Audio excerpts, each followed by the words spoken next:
o deserto que julga, a justiça sombria dos povos ancestrais. Em 1892, agentes federais encontraram uma menina de 8 anos, enterrada até o pescoço no deserto do Arizona, viva, por um triz. Sua pele já começava a mumificar enquanto seu coração ainda batia. Mas o pior ainda está por vir. O que você está prestes a descobrir vai abalar tudo o que você pensa saber sobre os sistemas de justiça pré-colombianos. Isso não foi crueldade aleatória, foi calculado.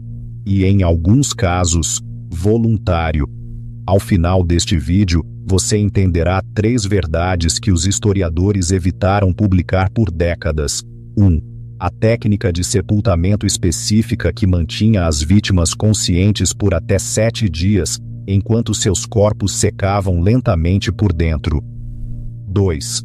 Porque certas tribos nativas americanas consideravam isso mais misericordioso do que uma morte rápida. 3. A descoberta arqueológica de 1994 que prova que alguém realmente escolheu esse destino, preparou-se para ele, jejuou por ele. Se você está pronto para encarar as verdades mais perturbadoras da história, inscreva-se agora, porque o que vem a seguir é consideravelmente mais sombrio, e na próxima semana, desvendaremos um método de execução que fez a Inquisição espanhola parecer branda em comparação. Mas primeiro, precisamos entender o que vivo realmente significava para aqueles que praticavam isso. Porque ninguém te conta isso. O sudoeste americano não apenas preserva corpos, ele os transforma. A combinação de calor extremo, umidade quase zero e areia rica em minerais cria múmias naturais que duram séculos. Você provavelmente já as viu em museus. Pele coriácea, expressões faciais preservadas, corpos congelados em seus momentos finais. Mas há uma diferença entre mumificação natural e o que discutiremos hoje. A mumificação natural ocorre após a morte. O ar do deserto retira a umidade lentamente, ao longo de semanas ou meses, de um cadáver que não sente nada. O que certas tribos ancestrais dos povos Publone, Fremont e Mojave praticavam era algo totalmente diferente. Eles entendiam as propriedades conservadoras do deserto tão bem que podiam induzir o processo de mumificação em uma pessoa viva, lenta e metodicamente, mantendo-a consciente.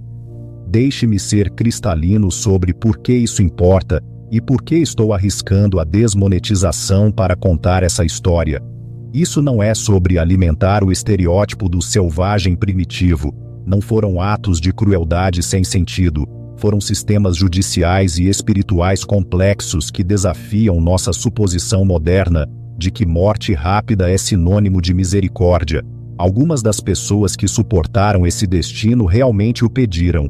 Algumas eram criminosas condenadas. Uma era uma criança acusada de bruxaria. E um caso terminou com algo que os arqueólogos classificaram oficialmente como fisiologicamente improvável. Verifiquei cada detalhe que você está prestes a ouvir através de relatos de missionários espanhóis dos anos 1630, relatórios do Bureau de Assuntos Indígenas, estudos arqueológicos universitários e tradições orais preservadas. Isso não são lendas, são casos documentados com evidências físicas. Algumas delas ainda estão em museus agora, no Centro de Controvérsias de Repatriação, que discutiremos no final. 3 casos documentados, 3 contextos completamente diferentes, 3 razões pelas quais o deserto foi escolhido como executor, sacerdote e juiz. E um deles deveria ser medicamente impossível. Vamos começar com o método em si. Imagine que você está no deserto de Mojave ao meio-dia. A temperatura gira em torno de 46 Celsius. Sua sombra quase desapareceu sob você, e você observa enquanto os executores tribais cavam um buraco de exatamente 1 metro de profundidade em um trecho de areia que parece igual a qualquer outro, mas não é. Esta é a areia de Etmacus, algas fossilizadas que criam um pó tão fino, tão absorvente, que puxa a umidade de tudo que toca. A mesma propriedade que a torna útil para armazenamento de alimentos, a torna letal para o tecido humano. A pessoa condenada é colocada no buraco, em pé. A areia é compactada ao redor de seu corpo, dos pés ao pescoço, comprimida o suficiente para que ela não possa se mover, cair ou sequer mudar de peso. Apenas sua cabeça permanece acima do solo, o rosto exposto ao sol, boca e nariz desobstruídos. Então a tribo vai embora. É aqui que a coisa fica realmente assustadora. Segundo um estudo da Universidade de Nevada de 1994, que examinou restos mortais com tecido da garganta preservado, após 6 horas, a areia começa a retirar a umidade da superfície da pele. A vítima sente sede extrema, mas está lúcida. Ela pode ver, ouvir, falar. Alguns relatos mencionam vítimas cantando canções de morte ou lançando maldições. Após 24 horas, a umidade está sendo retirada de camadas mais profundas do tecido. A língua incha, os lábios racham e sangram. O tecido da garganta começa a constringir. A fala torna-se difícil, depois impossível, mas a consciência permanece. Dia 2-3. O corpo entra em desidratação severa. Mas aqui está o detalhe horripilante do estudo de Nevada. O tecido da garganta mostrou padrões de trauma consistentes com tentativas de deglutição, significando que eles permaneceram conscientes e cientes o suficiente para experimentar reflexos de sede por dias. Dia 4-7. A morte finalmente chega, geralmente por parada cardíaca desencadeada por desequilíbrio eletrolítico. Mas a essa altura, o processo de mumificação já começou. O missionário espanhol que documentou isso em 1636, escreveu: "O rosto retém a expressão como se a alma tivesse partido em meio a um grito. Agora, aqui está o que desafia tudo o que você pensa saber sobre justiça primitiva. Isso não era considerado tortura, era considerado exílio. A filosofia era: a terra decide seu destino. Se você sobrevivesse, se a chuva viesse, se de alguma forma se libertasse, se predadores não o pegassem, os espíritos teriam intervindo. Sua culpa seria absolvida." Isso aconteceu exatamente 2 vezes em relatos registrados, ao longo de 3 séculos. 2 vezes as pessoas sobreviveram. Não clique ainda, porque uma dessas sobreviventes é nosso caso final, e o que aconteceu com ela vai te assombrar. Mas primeiro você precisa entender o caso que faz os antropólogos questionarem tudo o que pensavam saber sobre sacrifício religioso, porque uma mulher não apenas suportou essa morte, ela se voluntariou para ela de propósito. O ano é 1250 d.C. A região dos 4 cantos está em seu 3º ano de uma seca devastadora.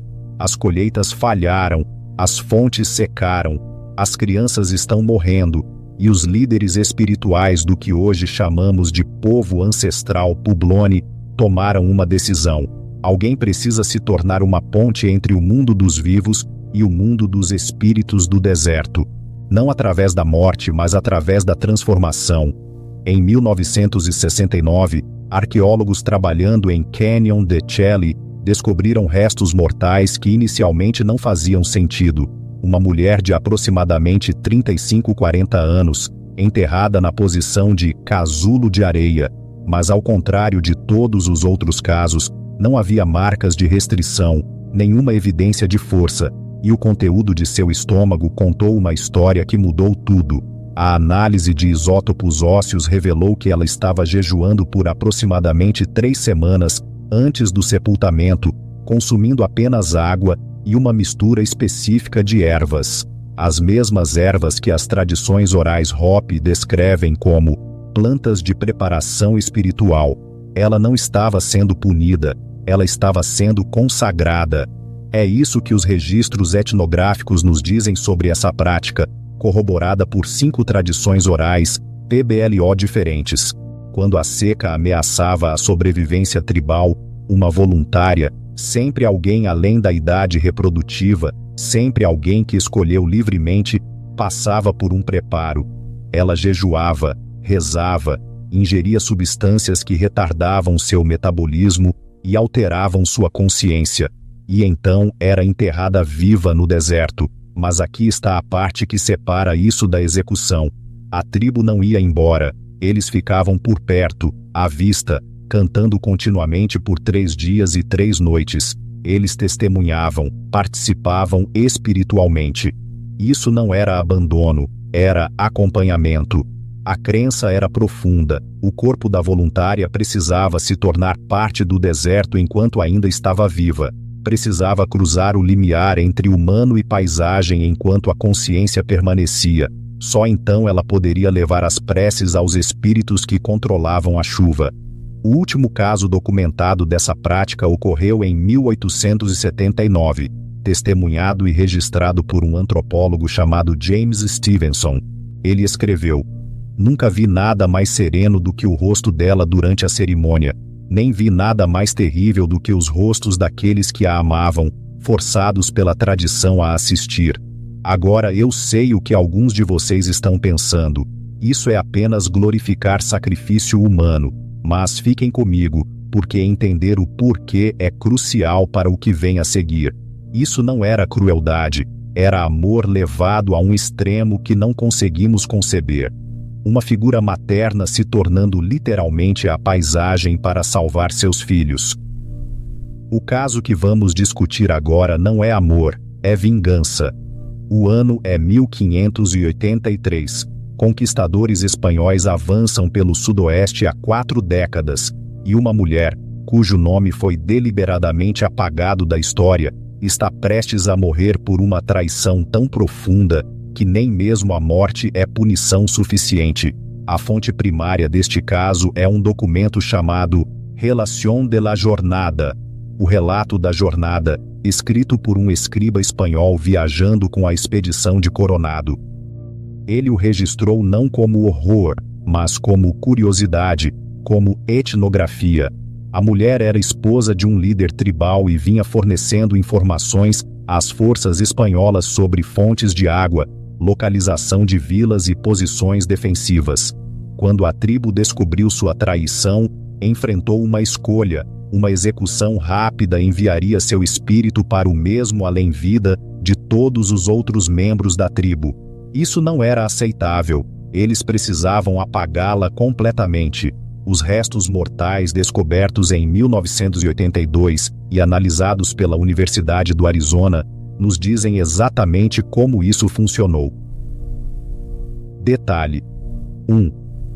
Seus pulsos mostravam marcas profundas de restrição, não de cordas, mas de couro cru que havia sido encharcado e depois seco, encolhendo à medida que apertava. Seus braços estavam amarrados atrás das costas, em uma posição que teria sido agonizante em poucas horas. Detalhe 2. Não havia fonte de água a menos de 5 quilômetros do local do sepultamento. Mesmo que ela tivesse se libertado de alguma forma, não conseguiria sobreviver à jornada. Detalhe 3. E aqui está o detalhe que me fez pausar ao ler o relatório arqueológico. Havia remanescentes de fibra de iuca ao redor de suas órbitas oculares. Seus olhos haviam sido costurados abertos. Pense no que isso significa. Ela não podia piscar. Não podia fechar os olhos contra o sol do deserto ou o vento cheio de areia. A umidade em seus olhos teria evaporado em poucas horas, a dor inimaginável. Mas aqui está o detalhe que revela a dimensão espiritual dessa punição. Ela foi posicionada de costas para as terras tribais. Todos os outros sepultamentos naquela região, cerimoniais, acidentais ou de outra natureza, enfrentam o sol nascente ou em direção aos Publoni. Esta mulher enfrentou em direção ao território espanhol. A mensagem era explícita: você os escolheu, morra olhando para eles, e quando seu espírito vagar, que ele vagueie em suas terras, não nas nossas. O escriba espanhol que documentou isso escreveu algo arrepiante em seu relato. Após descrever o sepultamento, ele acrescentou: perguntei aos selvagens se esta era a justiça comum. O ancião deles respondeu: isso não é justiça. Justiça teria sido rápida. Isso é remoção. Passei 3 anos pesquisando sistemas legais pré-colombianos para este canal, e este caso representa algo profundo, evidências de que essas culturas entendiam tortura psicológica, guerra espiritual e punição simbólica, em níveis que rivalizam com qualquer coisa na tradição legal europeia. Mas é aqui que preciso que você se segure, porque o caso final vai desafiar tudo o que discutimos. O que acontece quando essa prática, projetada para criminosos e voluntários, é usada em uma criança? E o que acontece quando essa criança sobrevive? Se você chegou até aqui, você mereceu a verdade sobre o caso que encerrou essa prática para sempre e custou a uma cultura inteira sua autonomia judicial. O ano é 1892. O local é a Reserva Apache de San Carlos, no Arizona, e uma menina de 8 anos está prestes a se tornar a última vítima de uma tradição que existia há mais de 1000 anos. De acordo com o relatório 471A do Bureau de Assuntos Indígenas, arquivado em setembro de 1892, a menina havia sido acusada de bruxaria por anciãos tribais. A acusação específica: causar a morte de 3 bebês por meios sobrenaturais. Agora, análises modernas sugerem que essas foram provavelmente mortes por doenças que hoje identificaríamos como coqueluche ou sarampo. Mas em uma comunidade devastada pela realocação forçada, enfrentando fome e trauma, as pessoas buscavam explicações e às vezes encontravam bodes expiatórios. O conselho tribal tomou uma decisão: punição, não execução. Ela seria enterrada por 24 horas, o suficiente para quebrar a maldição, mas não para matar. Após um dia, ela seria recuperada, e se sobrevivesse, sua culpa seria considerada purgada. Isso foi documentado, foi planejado. Deveria ser sobrevivível. E o senhor deu errado. A equipe de resgate chegou 62 horas após o sepultamento. O atraso foi devido à confusão sobre o local do sepultamento. Múltiplos locais haviam sido preparados, e a má comunicação entre facções tribais levou os buscadores à área errada primeiro. Quando a encontraram, ela ainda estava viva. Deixe-me ler as palavras exatas do relatório dos agentes federais, porque sanitizá-las seria desonesto. A criança estava consciente, mas não responsiva. Sua pele havia adquirido uma qualidade semelhante a couro, particularmente no rosto e pescoço. Ela foi transportada para o hospital da agência, onde o Dr. Melvin Forrest tentou tratamento. O sujeito sobreviveu 6 dias sob cuidados hospitalares. Seu sintoma principal foi descrito como delírio persistente, no qual ela alegava estar sentindo areia em suas palavras. O dano tecidual era muito extenso para a recuperação. Ela expirou no 6º dia, sentindo areia em suas palavras. Essa frase me assombra, porque sugere que, mesmo em delírio, mesmo enquanto morria, seu cérebro ainda estava processando o horror sensorial do que havia sido feito a ela. Aqui está a realidade médica baseada nas notas do médico e em análises forenses modernas. Após 62 horas na areia de Etmacus, seu tecido subcutâneo já havia iniciado o processo de dessecamento. Suas membranas mucosas, boca, garganta, passagens nasais, estavam permanentemente danificadas. Seus rins estavam falhando. Ela estava, no sentido mais literal, morrendo por dentro enquanto seu coração continuava batendo. O médico observou que ela necessitava de aplicação contínua de umidade em sua pele, pois ela racharia e sangraria em minutos ao secar. Ela havia começado a mumificar enquanto viva. Agora, é aqui que este caso se torna complicado de maneiras que deveriam nos deixar desconfortáveis. Este incidente se tornou munição federal. Em 3 meses, a Lei de Ofensas Indígenas foi expandida para proibir explicitamente todas as práticas de punição tradicionais. Os San Carlos Apache perderam o direito de aplicar seu próprio sistema de justiça. Tribunais federais assumiram completamente. A pergunta que ninguém quer fazer: Ela foi salva ou seu sofrimento foi usado como desculpa para destruir o que restava da soberania tribal? Porque é isso que o registro histórico mostra. Os agentes do governo que a resgataram estavam procurando justificativa para anular os tribunais tribais. Eles a obtiveram. E é isso que ninguém te conta sobre o que aconteceu depois. O corpo da menina não foi devolvido à sua tribo. Foi enviado ao Museu Médico do Exército em Washington, D.C., para estudo. Permaneceu lá, catalogado como espécime A471, até 2003, quando as leis de repatriação NAGPRA finalmente forçaram seu retorno. Ela foi enterrada novamente, desta vez com honra, com cerimônia, com seu povo presente, 111 anos após sua morte. Então, o que fazemos com esse conhecimento? Neste exato momento, há restos mortais de pelo menos 4 casos documentados de sepultamento na areia em museus por todos os Estados Unidos. 3 estão envolvidos em batalhas ativas de repatriação NAGPRA. 1 permanece em exibição, embora a placa tenha sido atualizada 3 vezes para refletir padrões éticos em evolução. 3 casos, 3 contextos completamente diferentes. Um exílio judicial onde o deserto decidiu o destino, um sacrifício voluntário onde o amor exigiu a transformação final, uma punição por traição que tentou apagar uma alma, e uma criança que sobreviveu ao impensável apenas para ter seu sofrimento armado pelo governo que alegou resgatá-la. Nenhum desses se encaixa perfeitamente em nossa estrutura moderna de tortura, execução ou justiça. Eles existem em territórios morais que não nos sentimos confortáveis em navegar. Aqui está a pergunta que me tira o sono. Quem é o dono do sofrimento?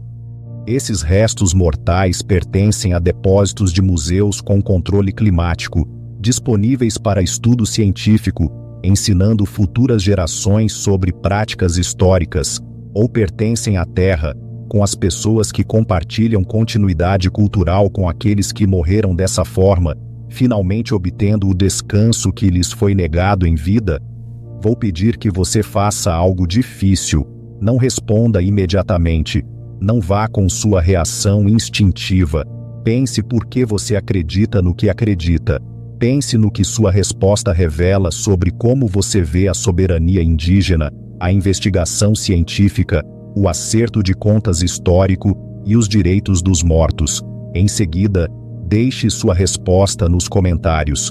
Não certo ou errado, apenas honesto, porque esta não é história antiga. Isso está acontecendo agora em tribunais, salas de reuniões de museus e conselhos tribais. A menina que sentiu areia em suas palavras. Seu nome foi finalmente dito novamente em sua cerimônia de repatriação, em 2003. Não o incluo aqui porque seus descendentes pediram privacidade, mas ela tem um nome.